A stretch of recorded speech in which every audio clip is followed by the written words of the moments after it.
Hello guys, আসসালামু আলাইকুম রাহমাতুল্লাহ। আজকে আমরা আর ভিতরে আছি যে ডাব খাইতে। ওই যে কি কয় আবার বলেন, এগুলাই পাত্তা না পারাক দিয়ে এলাম গাব খাইতে আছি। এই গাব হচ্ছে আপেলের মতো টক বক, বক বক কি রে টক বক, টক বক।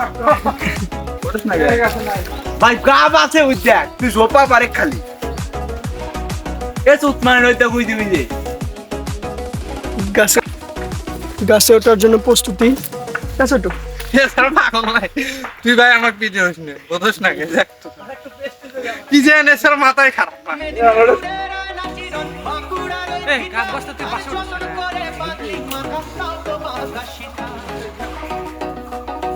তুই আর কি ব্লগ বানানো শুরু করলি নাকি আসলে খেলা বেঁচে পাড়িয়া রাজকুমারী গলায় চন্দ্রহার, বেঁচে পাড়িয়া রাজকুমারী গলায় চন্দ্রহার, দিনে দিনে বাড়ছে তোমার চুলেরই বাহার, কালো জলে কুচলা তলে ডুবলো সনাতন, আজ সারা না কাল সারা না পাইছে দর্শন,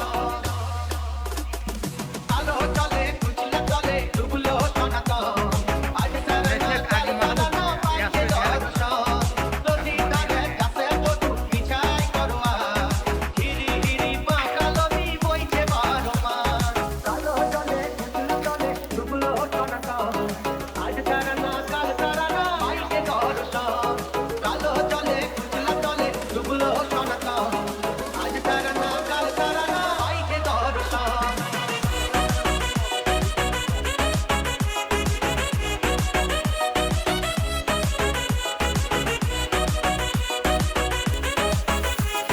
ওয়াও, একটা গাব আমরা পেরে ফেলেছি অলরেডি, কিন্তু কাঁচা সম্ভবত।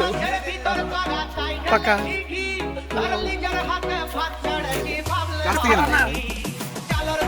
ওয়াও, কয়টা নিছি ভাইয়া?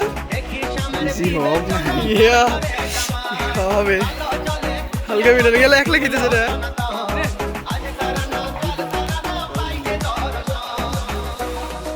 এই ভাই